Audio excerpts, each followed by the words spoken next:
Ама като ще дадеш наистина няколко веднъж, ми дай му го поне по средата, не да го дадеш първия ден и после 4 дни този човек нищо да не яде. И то днеска в ден, в който дори нямаме битка, ми да беше яла тя, поне има битка като... Не знам, в смисъл, даже... Не искам да ям днеска. После 5 дни ще готова. Като цяло съм толкова разочарована от решението на Крамарска, че... Какво да давам за това племе? Защо?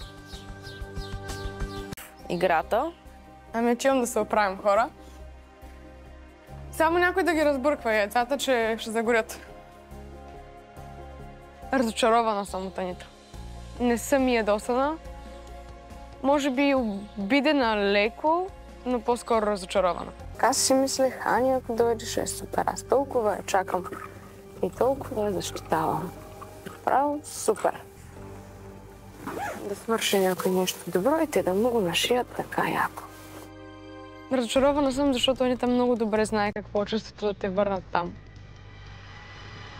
И не очаквах да ми го причини. Много ми е тежко.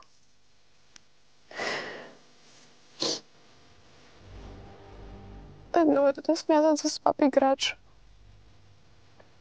Друго е да ги дразниш с това, че просто си себе си.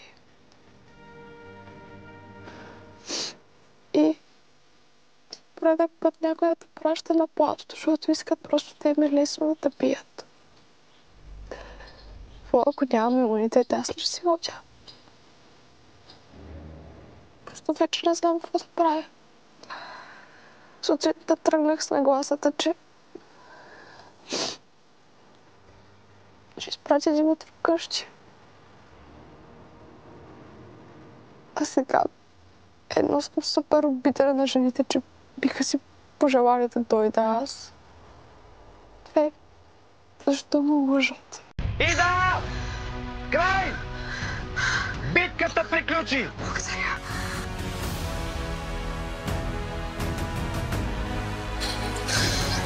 Миряна отива в изолатора. И това ще бъде нейната присъда. Благодаря. Битка след битка. Димитър си отива вкъщи. Следващия път си избери по-слаб играч. Миряна печели.